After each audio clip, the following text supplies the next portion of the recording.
Olá, Carlinha. Se achegue, minha linda.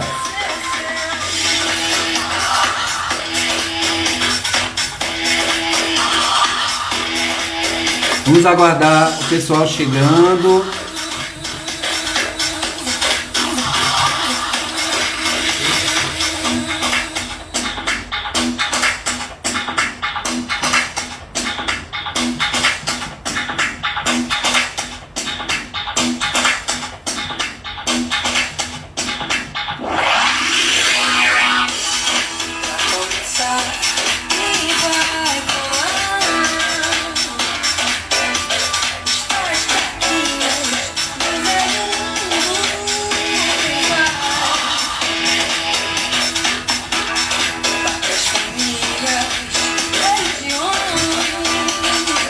Oi, Tati. Obrigado vocês pela contribuição. Eu queria ler todos os comentários, mas a gente não consegue. Mas obrigado mesmo pelos comentários, pelas contribuições.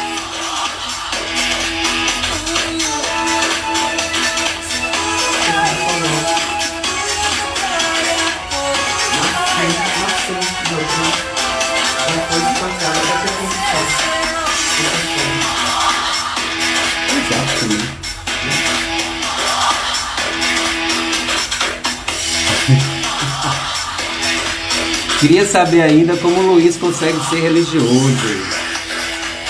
Eu acho que a religião tá mudando. Pelo menos, eu tenho uma esperança nisso daí, viu, Tati?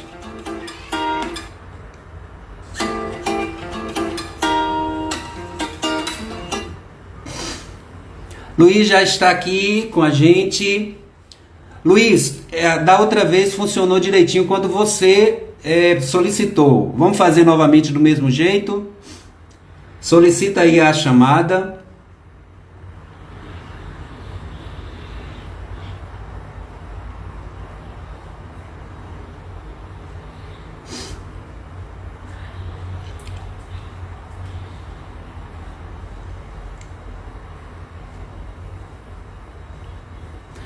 Olha aí a participação, a gente que agradece, Carlinha, mesmo com toda a forma que o livro sagrado trata todos nós, minorias. Eu acredito no sagrado feminino porque vivo isso. Lindo, Tati. Luiz, tá conseguindo? Oi, Cíntia. Deixa eu tentar convidá-lo aqui.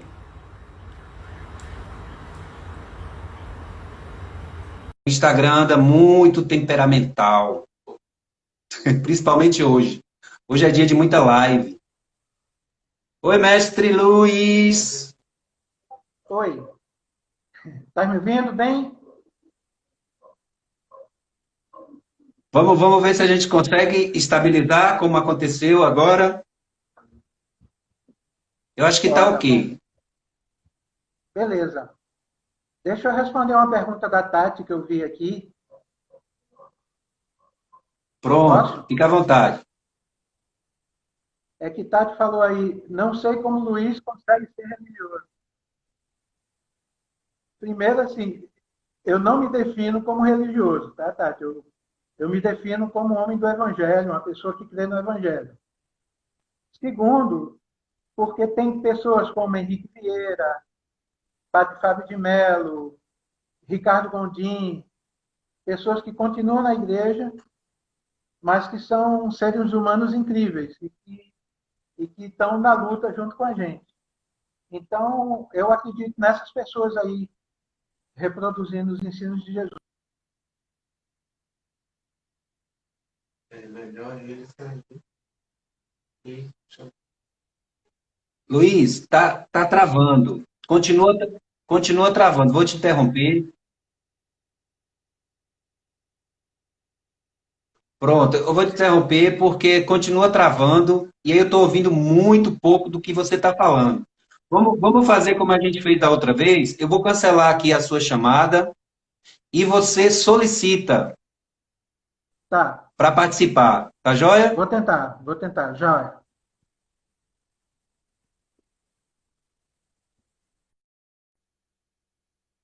É Pronto. muito tranquilo, né? Respondido, Tati. Vamos aguardar agora.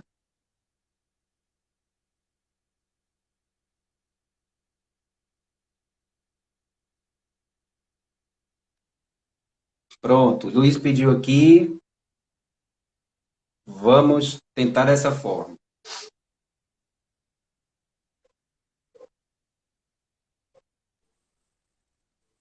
Pronto.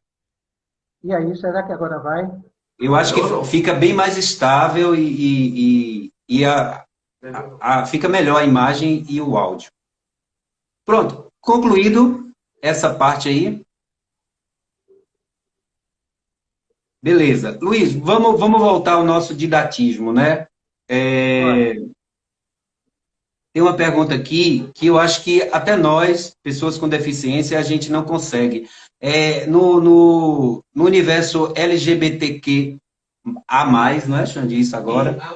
E a mais, todo dia surge uma forma de conceituação e faz com que a gente repense sobre aquelas condições e aquelas especificidades de cada pessoa ali representada na luta, né? No universo gay, LGBTQ e a mais, agora ela deu um F5 e atualizou mais ainda, aumentando a sigla. E no universo das pessoas com deficiência, a cada dia a gente procura também conceituar da melhor forma possível. Claro que durante a história, muitas vezes a gente utilizou determinados termos que depois a gente reavaliou isso daí e viu que não cabia. Por exemplo, necessidades especiais, pessoas com necessidades especiais. Como assim? Necessidade especial, isso aí acaba reforçando novamente. E eu acho que isso ainda tem muito, Luiz. Fala um pouquinho sobre essa coisa do conceito de pessoa com necessidades especiais ou pessoa portadora de deficiência. os termos foram muitos e, ao longo do tempo, já foi pessoa deficiente, pessoa com necessidades especiais, portadora de deficiência, né? Portadora talvez tenha sido o termo que gerou maior rejeição no meio das pessoas com deficiência, porque é inclusive um desrespeito à nossa comunidade. Nós não portamos nada, nós somos. Né? A gente é o que é. Mas, assim, a terminologia hoje também não é perfeita. Pessoa com deficiência não é perfeita. Seria muito bom se a gente não precisasse. Né? Seria muito bom que a gente não precisasse de quase um alfabeto inteiro para identificar pessoas gays, lésbicas, trans. Seria muito bom que elas fossem identificadas só como pessoas mesmo. Seria muito bom que pessoas com deficiência só fossem pessoas. Né? Quando a pessoa quisesse falar comigo, ela só chamasse o meu nome. Mas, assim, a riqueza de tudo é sempre colocar a pessoa na frente. O que vier atrás é tentativa de uma luta por lugar na sociedade, por um lugar de cidadania. Mas não se esqueçam que a pessoa está sempre à frente. É isso que nós somos. Né? Só que de tudo isso, da nossa trajetória, a pessoa com deficiência é aquele que, na minha opinião, fecha melhor aquilo que se quer dizer. Somos pessoas e temos uma condição. Essa condição é a nossa deficiência. Tá? Não temos necessidades especiais. Aliás, eu tenho, é dinheiro, né? Mas, assim, não está ligado à minha A maioria da deficiência. população tem essa necessidade especial, né? É verdade, é verdade. Mas, assim, não se preocupe muito com isso, não. Se vocês chamarem Luiz e Paulinho, a gente atende. Eu, Exatamente, pode chamar a gente exatamente. pelo nome. Eles estão aqui com muitas dúvidas. É pessoa com deficiência, né? Pessoa com A gente deficiência costuma. física, pessoa com deficiência auditiva, Isso. visual, mental, barra intelectual, hoje mais utilizado mais intelectual que mental, e múltiplas deficiências quando a pessoa reúne mais do que uma deficiência. Beleza. Meu amado, dá para a gente falar de forma rápida? Você citou aí, pessoa com deficiência física, auditiva. como é que se classifica, hoje estão classificadas essas deficiências? Porque são muitas mesmo, né? Mas a que a gente tem mais convívio hoje em dia, como é que está classificada essas deficiências? E, do seu ponto de vista, qual é a deficiência hoje que sofre mais opressão e violência? Ou não tem isso? Depende muito de situação, depende muito de condição, de classe social.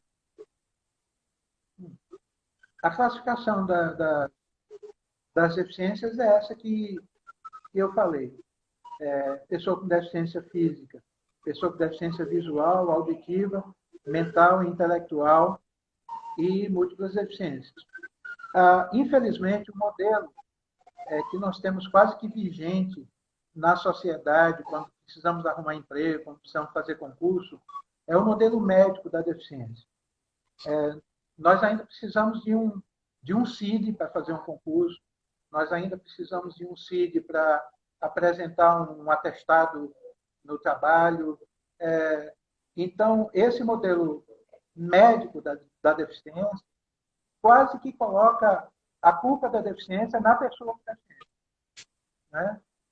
Por outro lado, nós temos o modelo social de deficiência, que é o modelo que nós adotamos hoje na luta, enquanto pessoas com deficiência, que diz que nós não temos culpa, que a culpa é das barreiras. Removam as barreiras e a gente vai ter acesso aos nossos direitos e à cidadania, né? O modelo social de deficiência faz com que a sociedade interaja com a deficiência de forma mais igualitária. Tá? Por conta do modelo médico vigente há tantos e tantos anos que a deficiência é vista até hoje como doença. Né? É injusto, por exemplo, que para que eu faça preste um concurso, para que você, Paulinho, preste um concurso, a gente tenha que ter um código e um CID para apresentar, para que as pessoas entendam que a gente é pessoa com deficiência. Tá? A nossa deficiência tem que ser mais observada do ponto de vista social. Eu acho, e isso é a minha percepção, que o preconceito que recai sobre pessoas com deficiência mental e intelectual, ele é mais agravado, sabe? A forma de olhar para a deficiência mental como uma coisa engraçada, digna de piada, é muito mais forte e gera muito mais estereótipo do que, por exemplo, na minha opinião, as outras deficiências. No que diz respeito à agressão física, sexual, as mulheres com deficiência mental e intelectual, elas são muito mais vítimas que quaisquer outras mulheres, porque elas têm muito mais dificuldade de se defender dos seus agressores. Então, eu vejo essa parcela da comunidade de pessoas com deficiência como aquela que precisa de um olhar mais cuidadoso e de políticas públicas mais severas para que elas possam ser defendidas e assegurar os seus direitos. Você disse muito bem aí, né? A gente precisa estar portando o nosso CID para chegar em todos os lugares onde a gente alcança, né? E isso é muito limitador também, porque há muitas vezes a deficiência da gente é visível, está ali. E as pessoas, eu não consigo entender muito bem essa lógica, porque é muito contraditório, né? Ao mesmo tempo que é explícito e eles, em determinadas situações, apontam a deficiência da gente, quando há necessidade da gente ascender, a gente chegar a determinados espaços, conseguir um emprego, um trabalho, estar no colégio, nos estudos, a deficiência da gente precisa ser comprovada ali, com atestado médico, dizendo assim, olha, você é deficiente, mas eu preciso que uma pessoa sem deficiência comprove que você é deficiente.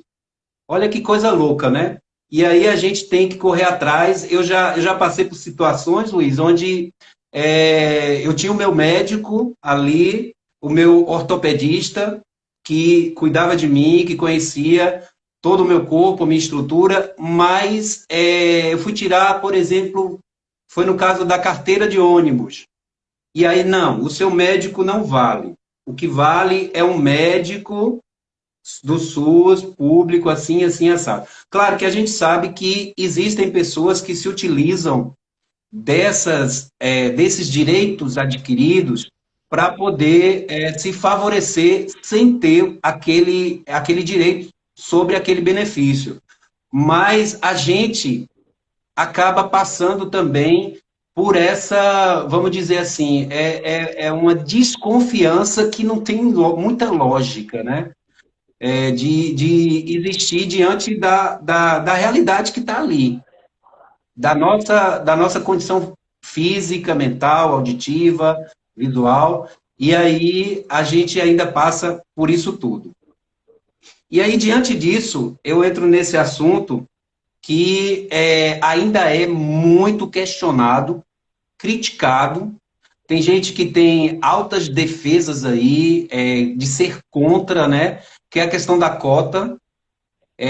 Muita gente fala, não, é necessária a cota, mas lá no fundo, acredita que não deveria existir. E aí existe um capacitismo aí também, e também uma forma de desconhecer a situação da pessoa com deficiência dentro de uma sociedade que não tem acessibilidade, que não permite a acessibilidade, e aí critica a cota. Por que que isso ainda é motivo de tanta polêmica, de tanta discussão, apesar de todas as explicações que são dadas? Porque uma parcela considerável da sociedade não admite que existe uma dívida histórica. Perfeito. E enquanto essa parcela não admitir que existe essa dívida histórica para com pretos, para com gays, para com mulheres, para com pessoas com deficiência e população indígena, enquanto não admitir, não há sentido da cota. Porque a cota não pode ser entendida fora desse contexto de dívida histórica. Então, usando uma terminologia bíblica, a Tati vai ter certeza agora que eu sou religioso, é jogar pérolas aos porcos, você querer falar de cotas quando uma pessoa diz, não, mas eu não estou devendo nada. Sabe? Qual o tamanho da nossa dívida histórica? E agora eu não estou falando mais como pessoa com deficiência, mas como homem branco. Qual o tamanho da minha dívida histórica com os pretos? Não dá para medir. Não dá para medir essa dívida histórica. Tá? Então, qual o tamanho da dívida que a sociedade dita não deficiente tem com pessoas com deficiência? Nós nunca tivemos acesso às escolas que os outros tinham. Nós não tínhamos acesso a transporte público. Transporte público adaptado é uma coisa dessa década passada. Eu sou mais velho que você, Paulo, e a gente nem sonhava com isso. Eu pegava ônibus subindo degrau, sentando, e muitas vezes fiquei em pé no ônibus, sabe? Então, há sim uma dívida histórica da sociedade com pessoas com deficiência, e a cota é uma forma de tentar equilibrar o jogo. Não consegue equilibrar o jogo, porque a gente meio que sai na corrida mais ou menos 100 metros atrás de todo mundo, porque a gente tem mais dificuldade de se capacitar, porque até prédios públicos não são adaptados para receber a gente. Mas, assim, embora a gente continue saindo atrás nessa corrida, as cotas são uma forma de tentar equilibrar o jogo. E as pessoas não conseguem entender isso. Perfeito, perfeito. Eu acho que a gente já respondeu essa pergunta aqui durante todo o nosso papo, né? Mas é bom, talvez a gente possa pontuar mais um pouco, né? Ó, de acordo com o IBGE, somos 24% da população brasileira. Somos 45 milhões de pessoas com deficiência no Brasil, mas apenas 1% está no mercado de trabalho. Aí eu pergunto, além das cotas, que tipo de postura precisa ser cobrada das empresas, instituições de ensino, porque a escola está aí também, e dos agentes públicos? Eu acredito que aquilo que a lei pode fazer, ela está tentando fazer, que é que são assim os quantitativos mínimos do quadro de pessoas com deficiência, né, que variam de 1 a 5%, se eu não me engano, do quadro de pessoal, dependendo do tamanho da empresa. Então, a empresa que tem mais de 100 funcionários, ela tem, por obrigação, ter um quantitativo do quadro. Isso a lei obriga, é algo que a lei pode fazer. Mas existe uma barreira, Paulinho, que é a barreira atitudinal, que, enquanto não for derrubada, assim, pouco ou nada pode se fazer com determinadas situações. É necessário que haja, em primeiro lugar, vontade política, que os políticos derrubem essa barreira atitudinal dentro da política e que as políticas públicas sejam mais fortes, mais firmes, mais voltadas. Nós vivemos um tempo hoje de ameaça aos nossos direitos. Nós, pessoas com deficiência, temos o nosso direito ameaçado. Uma das primeiras medidas do governo Temer foi cortar benefícios de pessoas com deficiência. Uma das primeiras medidas do governo Bolsonaro foi tentar cortar também, e é preciso que isso seja dito. Não é uma questão ideológica, isso está no jornal, é só abrir o jornal e você vai ver que isso é verdade. Então, os políticos têm que vencer as barreiras atitudinais, mas, assim, as estatísticas dizem que as empresas que se abrem para receber pessoas com deficiência, elas escolhem as pessoas com deficiência que vão trabalhar com elas, mais por conta da deficiência deles do que por conta do público. As pessoas com deficiência nas empresas, principalmente empresas privadas, são escolhidas por deficiência. Aqueles que têm deficiências consideradas mais leves são escolhidos em detrimento daqueles que têm deficiências consideradas mais graves. Então, isso é preconceito, é barreira atitudinal que tem que ser derrubada. E isso só se muda com educação, com informação e com leis mais sérias e que punam de forma mais severa o preconceito contra pessoas com deficiência. Maravilha. Perfeito, meu querido, perfeito. Eu costumo ver muito assim. Uma vez eu estava conversando com o Tati e a gente chegou nessa conclusão. Porque determinadas situações fazem com que a gente se tenha mais dificuldade de ser cidadão, de sobreviver naquele ambiente, por conta de toda essa ausência de acessibilidade. E quando a gente vê isso no mundo onde a gente vive hoje, onde a tecnologia ela tem se despontado de uma forma vertiginosa, alcançando patamares assim como nunca antes, né? A gente tem a robótica, por exemplo, com as criações e invenções de prótese. A gente tem a tecnologia assistiva, né? A gente tem um universo gigantesco que fazem com que as deficiências deixem de existir. As deficiências não, as dificuldades de acesso deixem de existir. Você já imaginou se a gente não tivesse criado o avião, se o homem não tivesse, o ser humano não tivesse criado o avião, ele não estaria voando. A tecnologia possibilitou ele voar. E aí ele chegou onde ele chegou através da tecnologia.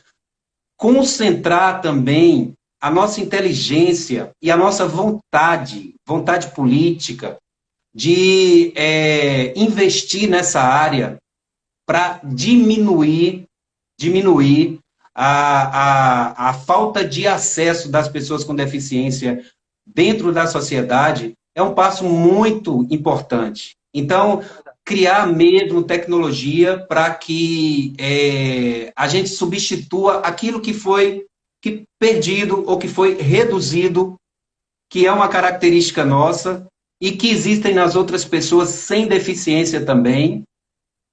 A pessoa que vai subir, vamos falar da nossa empresa, a pessoa que vai subir numa torre para consertar a rede elétrica, se ela não tiver equipamento, ela é incapaz de fazer aquilo ali. Ela não tem capacidade de fazer. Se ela não tiver equipamento de segurança, de manusear aquele material, ela não tem.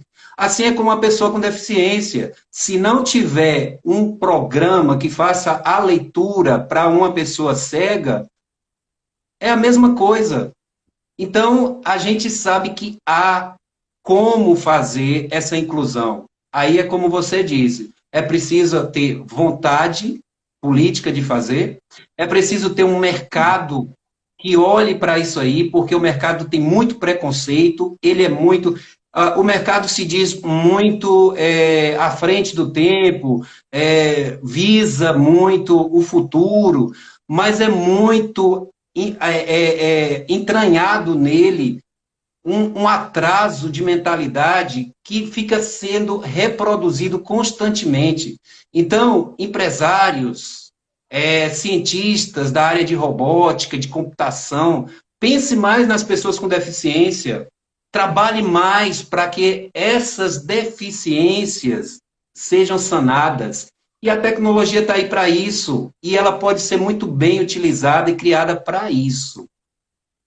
Não é, meu amigo? E é por aí que a gente continua. É, estamos chegando quase ao finalzinho. Tenho duas ou três perguntazinhas aqui para a gente concluir.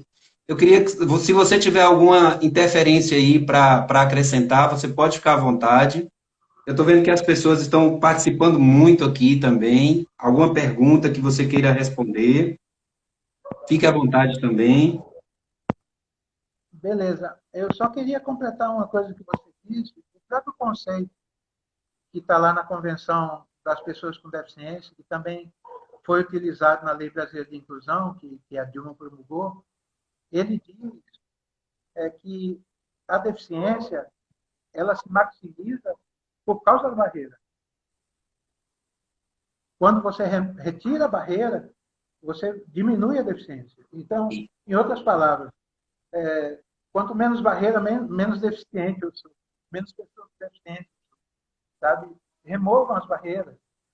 Acontece é que, para remover a barreira, é preciso que a barreira atitudinal, a barreira do coração, seja removida primeiro, sabe? Porque dá para fazer, Paulinho, dá para fazer. Assim, a gente ainda vai em estabelecimentos comerciais que tem escada e a gente sabe que é só falta de vontade. Dá para fazer uma rampa, dá para colocar um cardápio em braille, dá para as empresas podem contratar intérprete de libras, mas precisa vencer a barreira atitudinal. Essa é a principal. E aí, se você tiver alguma pergunta, vamos tocando Beleza. aí. Estou à sua disposição. Perfeito, meu amigo. Me diz uma coisa, Luiz. Essa coisa da visibilidade, né? Da gente estar nos lugares, aparecer, né? A nossa voz ser ouvida. Que tipo de capacitismo atua sobre isso daí, que nos impede de ter visibilidade nos lugares públicos, nos lugares de poder? A gente, durante toda a nossa conversa aí, a gente pontuou várias situações históricas até, né? Mas hoje em dia, por que que a gente não aparece? Por que que a gente, as pessoas com deficiência, em especial as pessoas que têm deficiência intelectual, as mulheres com deficiência, as mulheres negras com deficiência, o que que acontece? Essa padronização do corpo é o quê? É a forma de comportamento que é padronizada socialmente e que obriga todas as pessoas a seguirem esse padrão. O que que acontece nessas situações? Como é que você vê isso? Eu acho que é todo o conjunto da obra. Trazendo primeiro a culpa para o nosso próprio segmento,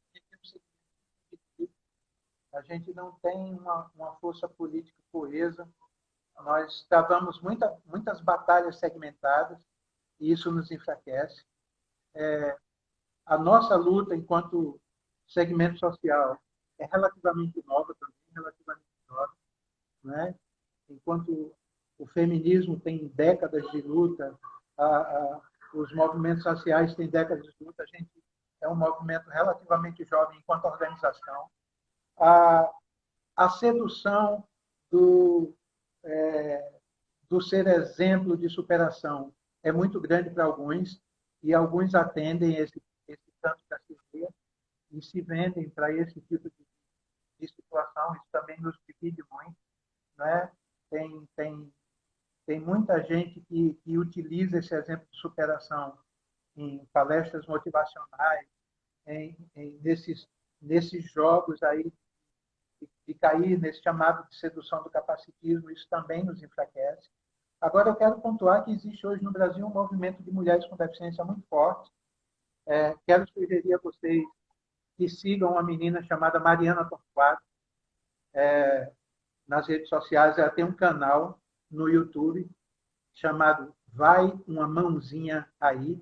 É uma brincadeira com o fato de que ela é uma pessoa amputada, né? E ela, assim, a gente tem um movimento de mulheres com deficiência mais forte, mais coeso, até porque a luta das mulheres com deficiência é uma luta feminista também. Então, ela tem esse fortalecimento. Mas eu acredito, Paulo, que a gente também está virando o jogo em algumas situações. Nós estamos colocando a boca no trombone, a gente está falando, lives como essa estão acontecendo, e com outras pessoas. Eu estou em contato com uma pessoa de Natal que quer fazer uma live comigo também. Então, a gente está virando esse jogo.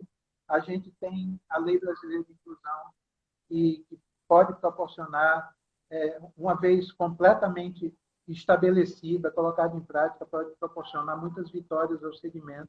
Mas eu acho que, principalmente, essa luta segmentada, essa luta meio pulverizada da gente, atrapalha o nosso posicionamento político. Perfeito, maravilha. Luiz, primeiro eu quero te agradecer por esse bate-papo lindo, riquíssimo, né? Por aprender sempre contigo. Você é um mestre para a gente. Você é muito, você procura muito estudar com todo cuidado. Eu mesmo aprendi muito contigo a forma de abordagem. Quando eu fiz uma matéria com você, que você falou, e ficou muito marcado comigo. Como é que a gente pode cobrar das pessoas que nunca ouviram falar sobre capacitismo, que não sabem identificar o que é capacitismo nas suas ações, no seu palavreado, no seu vocabulário do dia a dia. Então, a gente tem situações que a gente perde a paciência completamente. Mariana mesmo, eu estava vendo um vídeo dela hoje, e ela falando, né, que tem situações onde não dá mais para ter saco de aturar, porque são perguntas frequentes, assim, diárias, cotidianas, de meia em meia hora, quase como a telecena lá de Silvio Santos. Ela dá, ela dá o resultado o tempo inteiro falando o capacitismo sendo repetido daquela forma. Então, falta muitas vezes a paciência. Eu converso muito com o Vinícius, falei, Vinícius, calma, vamos ver nossa forma de abordagem. E Luiz nos ensinou muito isso, de perceber em que condição de consciência está aquela pessoa primeiro. Então, uma boa conversa, um bom diálogo, é fundamental nisso daí. Então, você compreender aquela situação. Existem gerações que vêm com isso enraizado, do capacitismo muito forte, né? Daquela época lá dos primórdios históricos, onde a pessoa com deficiência era um castigo divino, e que é muito difícil você convencer aquela pessoa de que não existe aquilo, que isso é uma construção. Então, a gente precisa também estar preparado para esse diálogo. E quando começou a live aí, que Tatiana falou muito bem, Tati é outra pessoa que a gente aprende muito com ela, e aí ela falou, a convivência me fez aprender muito sobre as pessoas com deficiência. Então é isso, gente, se permitir conhecer. Vasculhe sua lista de contatos e tente perceber quantas pessoas com deficiência fazem parte daquela lista. Quantas pessoas com deficiência você convive, você chama para poder sair, para poder almoçar, compreender aquele universo, né? Saber como aquelas pessoas vivem, saber das suas reais superações, né? Não é a superação que você imagina que ela tem que ter, de acordo com o seu olhar. Então, a convivência e o diálogo é fundamental aí. E daqueles que têm poder, daqueles que têm poder de decisão, que têm representatividade, eles precisam ter, primeiro, vergonha na cara, não fazer a cínica e dizer que não está entendendo do que estamos falando, porque elas têm poder de decisão, elas podem muito bem colocar isso em pauta nas assembleias legislativas, nas câmaras de vereadores, elas podem muito bem fazer isso, elas podem muito bem incentivar as pessoas com deficiência a entrar na vida pública, política, a assumir cargos de direção, de gerência nas empresas. A gente tem toda a capacidade de fazer isso. Quem tem o seu dom de gerenciar grupos, de liderar, e tem deficiência, uma coisa não tem nada a ver com a outra, estão separados ali, são características diferentes. Então, essas pessoas precisam tomar essa consciência. Se elas não tomam essa consciência da forma, vamos dizer assim, de diálogo, de compreensão, de boa vontade, então a gente tem que ir à luta para que leis sejam aprovadas, para que normas sejam aplicadas e que essas pessoas baixem a cabeça e falem, não, eu preciso realmente direcionar uma verba aí para construir, para fazer as rampas para os cadeirantes, para comprar tecnologia para os surdos. Eu preciso ter a mídia, olha, isso é para a gente, nós todos, a mídia precisa estar ali, acessível para todos, com audiodescrição, com tudo isso. Então a gente e os poderosos e aqueles que têm o poder de decisão precisam cair em si e ver que essa é a realidade. E, gente, sejam inteligentes, isso é um mercado, nós somos mais de 40 milhões de consumidores de produtos. Isso é dinheiro que eles vão vender tecnologia, eles vão vender acessibilidade, restaurantes, lojas, se vocês tiverem rampas para cadeirantes, vocês vão ter pessoas consumindo os produtos de vocês, pelo amor de Deus, cai em si. Vamos perceber a realidade que está acontecendo. E isso melhora para todo mundo, para todo mundo. Meu querido, muito obrigado. Gratidão eterna por tudo isso. Já quero deixar com um convite novamente para você voltar aqui para a gente tocar em outros assuntos, porque o leque é gigantesco. E eu peço agora que você faça suas considerações finais, fique à vontade para os seus agradecimentos, para suas dicas, tanto de leitura, de busca, de pensamento, de direção, de construção de consciência. Fique à vontade. Paulinho, a gratidão é minha, cara. Eu sou muito grato por esse convite seu. Você sabe o quanto eu gosto de você.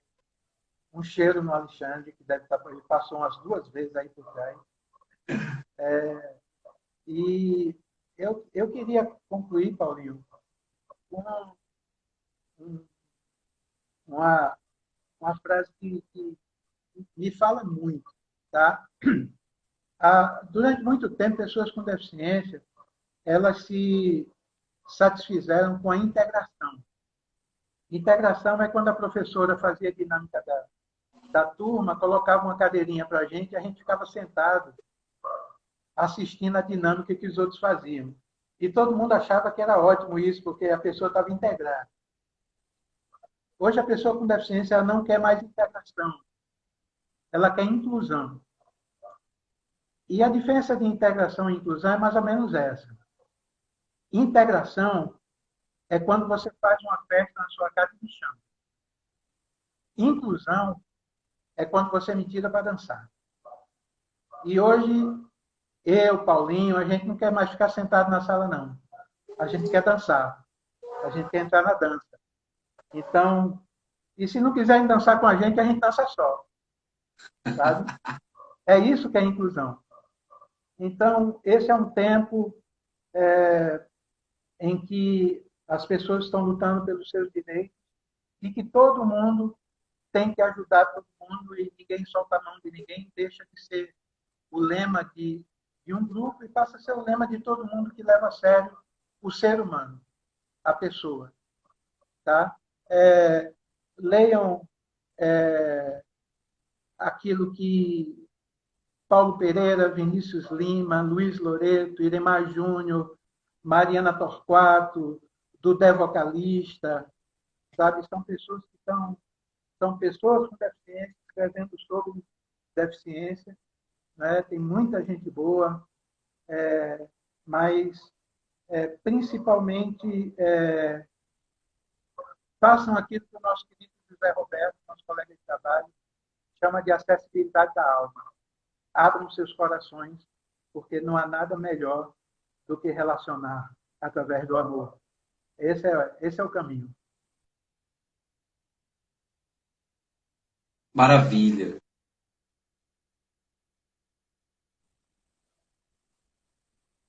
Beijão para tu. Perfeito. Perfeito, meu amado. Luiz, muito obrigado. Eu quero agradecer o pessoal aí que participou ativamente aí. Se tiverem dúvidas, gente, sobre capacitismo, sobre que termo usar, é aquilo que Luiz falou. Não é a coisa mais importante para você se aproximar da gente, mas é legal que se saiba, né? É legal que se aprenda. Nós estamos aprendendo também a conceituar a nossa existência também. Então, eu quero agradecer todo mundo. Mande mensagens, tire as dúvidas, mande os directs para mim, para Luiz, né? Vamos dialogar, conversando, convivendo, né? E existindo juntos, juntos. Então, isso é fundamental. Luiz, muito obrigado, meu amado. Obrigado, Obrigado a Paulinho. todos. Convido a todos para a semana que vem estarmos juntos novamente com outro tema. Vamos conversar novamente, dialogar, bater um bom papo, tentar nos aprofundar o máximo das questões e ser feliz. E dançar juntos, né, Luiz? Vamos dançar juntos. E você falando nisso, vou botar até uma música aqui para a gente finalizar a live e dançarmos juntos. Tem uma música maravilhosa aqui que eu separei aqui, de Linda Quebrada, uma música onde ela fala do close certo. Dê o close certo, não vamos cometer os mesmos erros históricos de reprodução. Então vamos dar close, mas vamos dar close certo.